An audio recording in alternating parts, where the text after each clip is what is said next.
the mum series part of my podcast, I'm trying to start that up again, I think in January. Love that. Because I really want to open up a talk about how, like, the truth about motherhood. Okay. I think a lot of the time, like, there's this, like, stigma that, like, motherhood is amazing, it's just the best thing ever. And it is.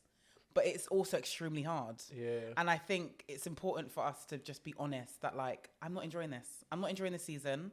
It doesn't mean I don't love my kids. Yeah. And it is what it is. So I'm trying to talk to loads of different moms who have had, like, different labours, pregnancies, different ages. They might have one and want two. Yeah. Or they might have one and not want any more.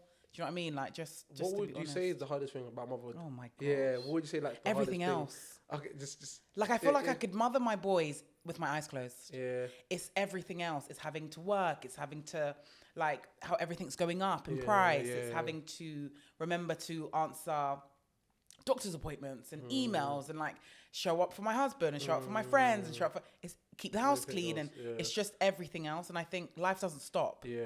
And I think that's what's hard, is that it's so constant. And it doesn't matter what you're going through, how you feel, if you're sick. Let me tell you a story quickly. Let's say. I fell down the stairs yesterday. You can laugh. So I'm fine. I was about to say, I just started laughing. I am fine. I fell down the stairs yesterday, as in top to bottom. Okay. And I went, you know, like when you, like, literally down the stairs. And I was at the bottom, and my kids came and were like, Mummy, you right? Like, laughing. And then they were like, Mummy, I want a snack. And I just thought, in that moment, I could have lost, like, my brain could have come out like mincemeat. Nobody cares. Like, even my husband got me a pillow and was just like, stay there. He put me on, like, literally I was like this on the step. Like, he just put a pillow and he just carried on cleaning the sink. And I was just like... like them cartoons where your legs just literally. And it's like, you know, in cartoons when they turn to skeletons. Yeah. I was a skeleton at the bottom of the stairs. But nobody, like, obviously... I was fine, but, like, it just showed me, like, wow, this just doesn't stop, does it? And my son was like, can I have a snack? I'm like, I am in a scar pose, literally, and you just don't care. Yeah. And that is literally motherhood. Yeah. You can fall down the stairs and nobody just wants you to continue. Is there anyone that you, like, speak to the event? Because I guess, like, even, like, having children, they're going to come to you with your problems. Did you go to anyone for, like, maybe you need to talk to someone? Is it? No, I've got a good, like, support system. So my cousin, my mom, Lloyd, obviously I should have said Lloyd first, but yeah, like, I have a good, you know, network that I can lean on, because, like, thank God for my mom and my cousin, because they were very honest with me when I was pregnant that it's going to be hard. Okay. Don't think it's going to be, like, a field of, like, daisies and, like, you in white linen just running around and just, like, having a great time. It's going to be hard. Yeah. But once you know that it's going to be hard and you're going to have hard seasons and you will be fine, and in those moments to lean more on, like, self-care, going to the gym, find an output that's solely for yourself, that's got nothing to do with the kids. And I think that's why I've lately just been very, like, on my fitness, because space to go. Honestly, it's my space for my mind. And I literally come home and I'm like, morning, everybody. How is everyone doing? But usually I wake up, I'm like, I can't believe I've got to do this again. Yeah. And again and again and again. So I think it just levels my head and really just makes me feel good about myself as well. And it's not, because it's not all about the kids. Yeah. It's not. You tap for yourself and just you definitely do. I've got to put one of your videos when you're in the gym and you're dancing from the camera. I'm like, I do that every day.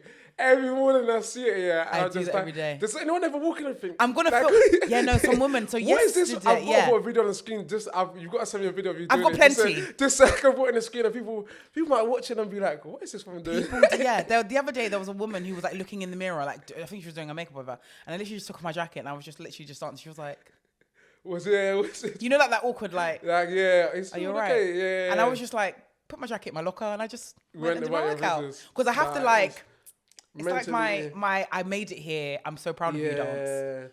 So even in terms of, like, touching on motherhood as well, would you say there's a way differently you've got to raise your boys in terms of, like, if you was raising girls? Would you say there's any difference there? Of course. Like, I always make sure that the boys know that they can cry. I never want the boys to ever feel like, you're a boy, man up, you can't cry, let it out, be vulnerable, talk about how you feel.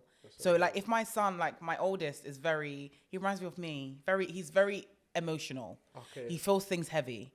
And I always make sure that he knows that that's not a negative.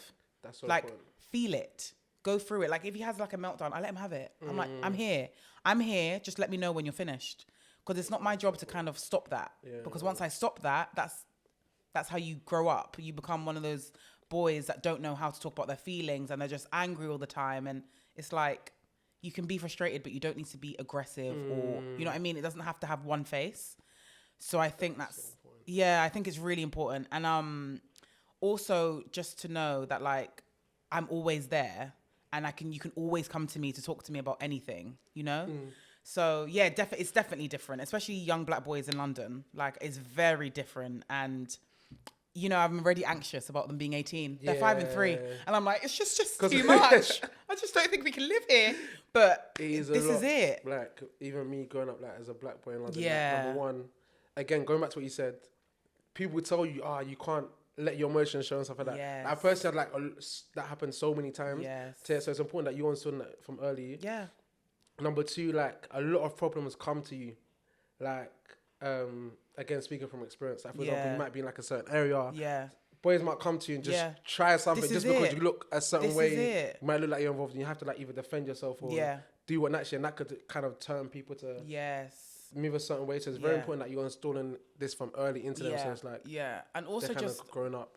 Also just I think showing them their role models. So Lloyd has 4 brothers. They're all doing amazing. Okay. Yeah, they're all doing amazing in in every field that they're in. They're doing amazing. And I think I always like make it known to like, we have to go to your mom's house. We have to take them there to see your mom. Obviously to see my mother-in-law as well, but also for them to see like their uncles and to have that relationship with their uncles and to just know that like, again, if you can't come to talk to me about something, I want you to lean into your dad or your uncles or your aunties. Do you know what I mean? Because 100%. It's important. And I think a lot of the time the kids that are like outside and looking for a family are lacking role models. And then that's when it turns left. This is it. Because they haven't got the best intention. I've seen it happen so much. Like, my friends that I've grown up with, well, some of my friends that I've grown up with, because they didn't have that love at home, they turn to people outside, and obviously they just want to put them in trouble. They don't really care about them, and then from there it just goes. And once you're stuck in it, it's really hard to get out. And then when you do get out, your past problems are going to follow you as well. This is it. So I feel like it definitely comes like this, definitely deeper. So it's so important what you're doing now, laying the foundations. From early. And just also about fitness, about having a sport to do so that keeps you're not distracted. bored. 100%. Like you're not bored and you're not outside the bookies with your friends, just outside the bookies. Like go football training or go doing something that like is keeping you active. That's got nothing to do with like putting yourself in situations like that. Like you said, you can literally just be going to the corner shop and trouble can find you. But if you're putting yourself in situations where you're just hanging outside corner shops and stuff, that's gonna happen. The likelihood of that happening is gonna increase. This is it. So like even that kept me off the road. Like playing football from a young age, karate. When like some of my friends were going to do certain things, I was like, I'm going to training or like I'm going to gym or I'm doing this. Like I was more so focused on that. Rather than doing other certain things. So I feel like that's, again, fitness has like so many different benefits. Yes, it does.